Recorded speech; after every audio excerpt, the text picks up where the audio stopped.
Hello, everyone. Welcome to today's episode of Stocker Team Special. On this episode, we'll be talking about another IPO, initial public offering, that is about to actually be launched on the Nasdaq stock exchange, on the Nasdaq. It is the PayPay IPO. PayPay was founded in 2018. It's a Japanese payment processing, fintech, and financial platform. It was a joint venture between SoftBank Group and Yahoo Japan. The business model of PayPay is basically mobile payments, digital wallet ecosystem, end-to-end payment integration and solution. So on this episode, we'll actually be talking about what exactly is this company all about, why are they coming to list on the US stock market, is this really what something you should pay attention to as an investor or a potential investor, and what exactly is the fair valuation. So let's jump right into it. And if you are just watching us for the first time, this is Stocker Team, the investors channel. Please give this video a like. We need to get more people watching these videos because it actually adds more value to investing journey of a whole lot of people. Also, give us the subscribe button so that you don't miss any other updates. And this episode is proudly presented by StockerTeam.com, the platform for retail investors to get coaching, guidance on how to build long-term and sustainable portfolio. So let's jump right into it. So PayPay has about 72 million customers or users, or a whole lot of people who actually use this ecosystem as of 2025. Like I said, this Japanese SoftBank and Yahoo Japan-backed payment platform is going to be going on an IPO with a value of about $13.4 billion. They are looking to raise about $1.1 billion with the ticker symbol on the Nasdaq, PAYP. So this shouldn't be confused for PayPal. They are both different companies. Now, PayPay basically is one of the largest QR code mobile payment platform in Japan, positioned at the center of the country's transition, from cash to digital payments.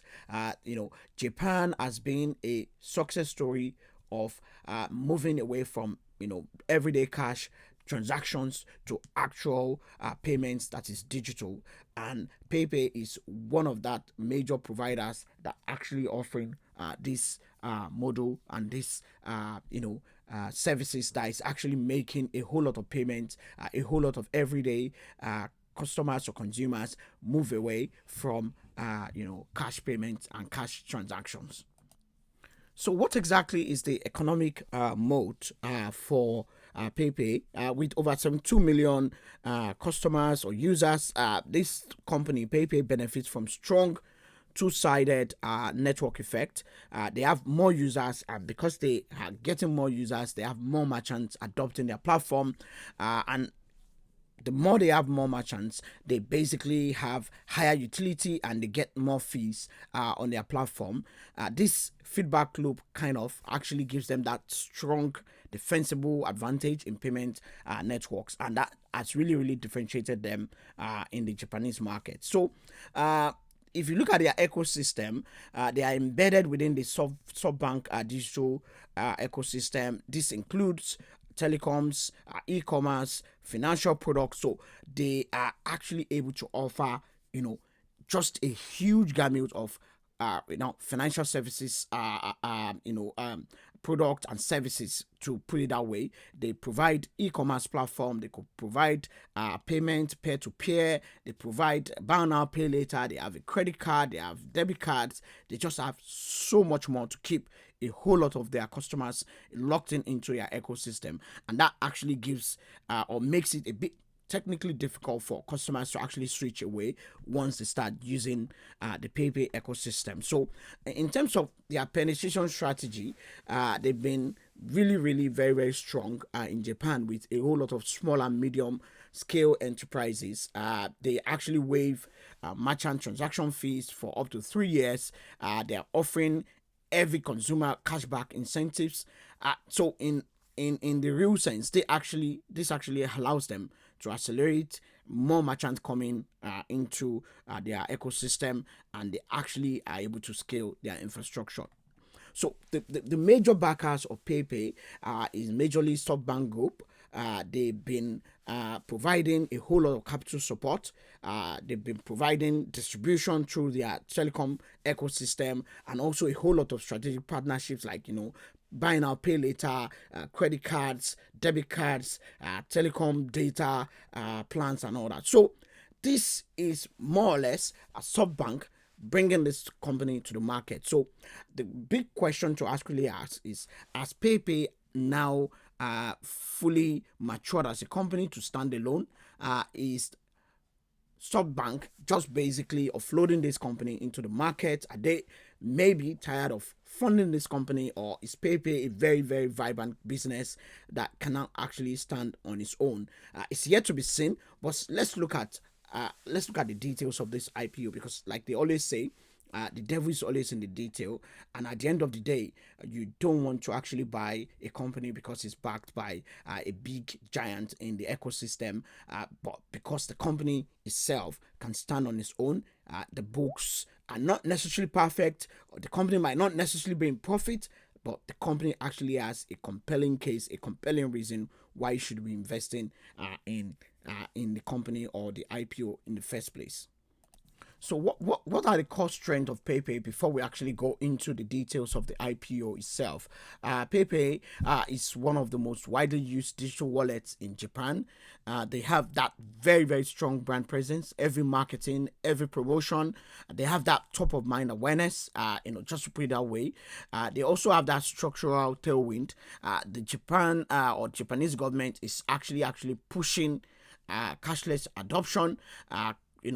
For instance, cashless payments rose significantly by a huge percentage in 2019, and it has continued to grow because the government actually wants a whole lot of financial activities to actually go cashless, and PayPay just stay. They are just in that opportunity timeline to actually benefit from all of this. So also, like I said, they have that strategic distribution.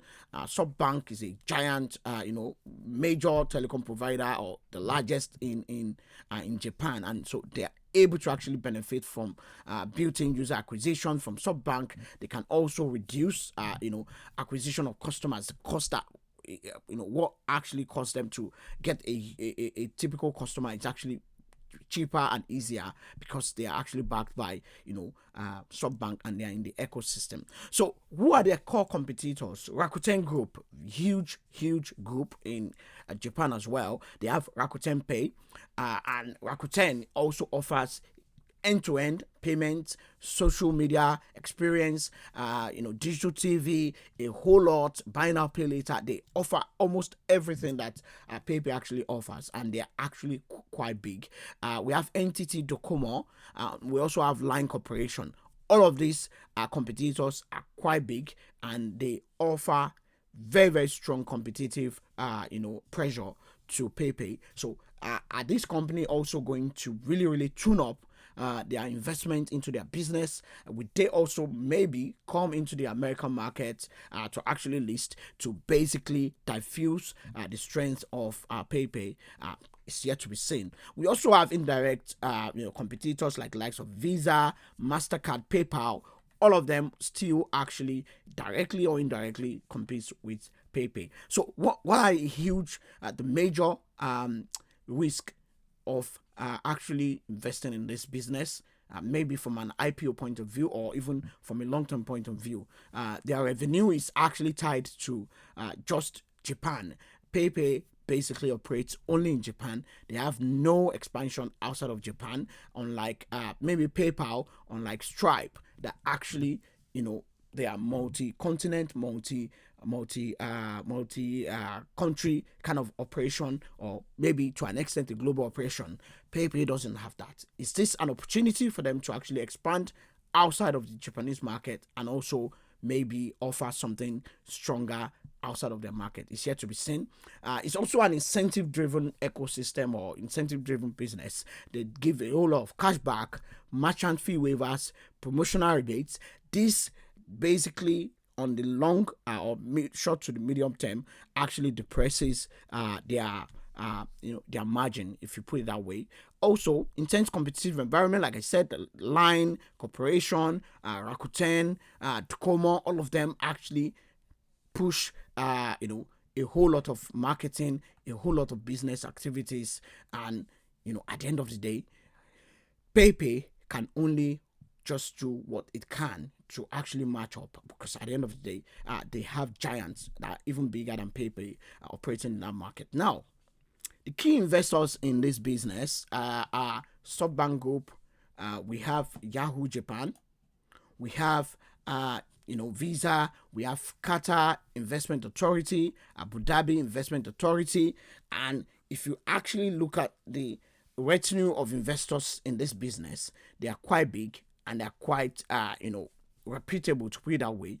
They perhaps could offer this company a huge lifeline. Maybe if this company starts having financial problems, they could actually step in to buy more shares or to even offer some other cash injection. So that might actually be something to actually cheer about for investors that, perhaps. However, are these companies going to sell off their stakes after the IPO or maybe a few years down the line? It is yet to be seen. It's a possibility, because even SoftBank sold out of Nvidia. SoftBank has sold out of some other companies and later regretted. But is PayPay going to be the same thing? It's yet to be seen.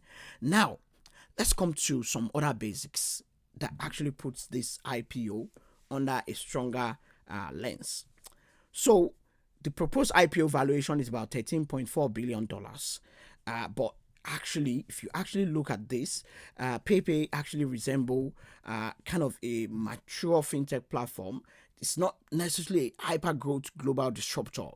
They are not the Stripe. They are not PayPal, because PayPal is even having a whole lot of challenges in terms of margins, in terms of even their revenue. So PayPay itself doesn't necessarily match up with PayPal, doesn't necessarily match up with Stripe. Stripe is even a private company, so we don't even know behind the hood what's actually going on. But PayPay is not necessarily a growth stock or a growth company. So therefore, if you actually have to evaluate their valuation, you have to look at it from the scale in the domestic market. Are they actually very, very strong or having a huge growth margins? We don't necessarily see that, but they have that stable but moderate growth. Also, the competitive market dynamics, the Line, Rakuten, and a few other competitors are very, very strong or even stronger in the market. So, from a very fair valuation point of view, so if you have watched this video up to this point, this is actually a bonus. What do we think as Stocker Team as the fair valuation for this business? We think the premium factors are basically they have that dominant market share, they have the strong network effect, they also have that powerful strategic investors, the SoftBank, Abu Dhabi Investment Authority, Visa, and a few others. That actually gives them that legroom to be able to fund the business irrespective of the challenges that they are going to have either in the short or the medium or the long term.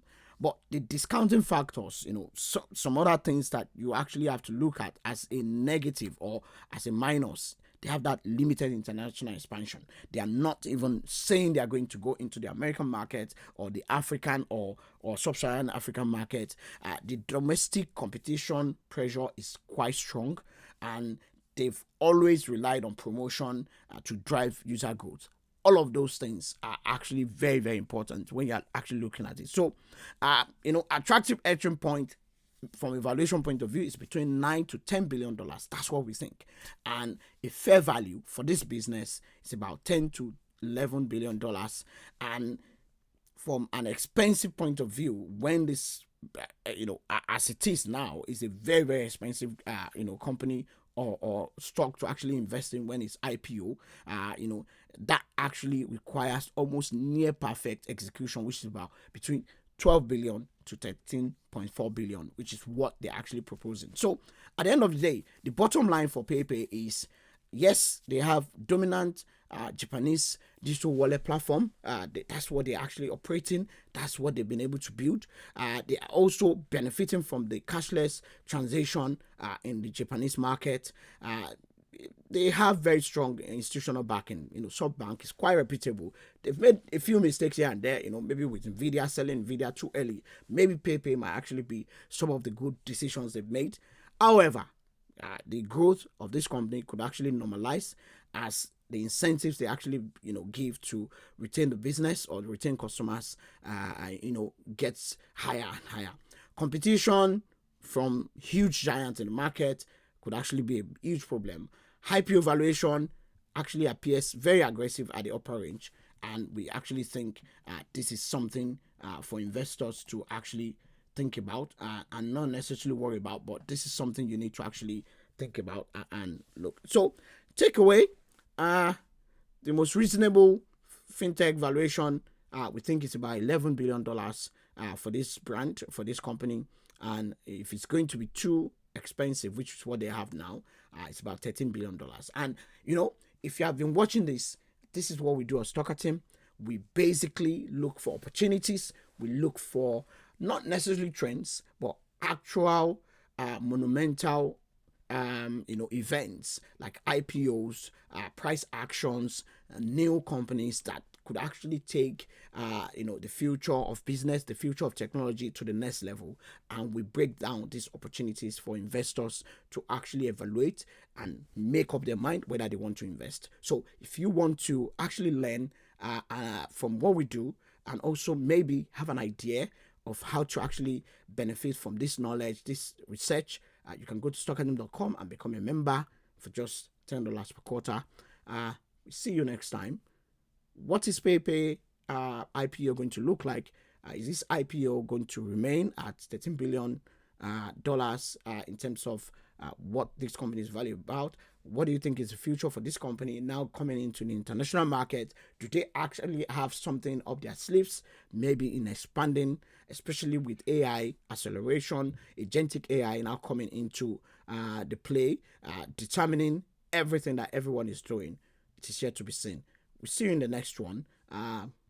Congratulations to PayPay in advance for coming into the Nasdaq market, and we'll be watching and maybe providing more updates on this brand, on this company, as they launch their IPO in the next coming days. Take care and bye-bye.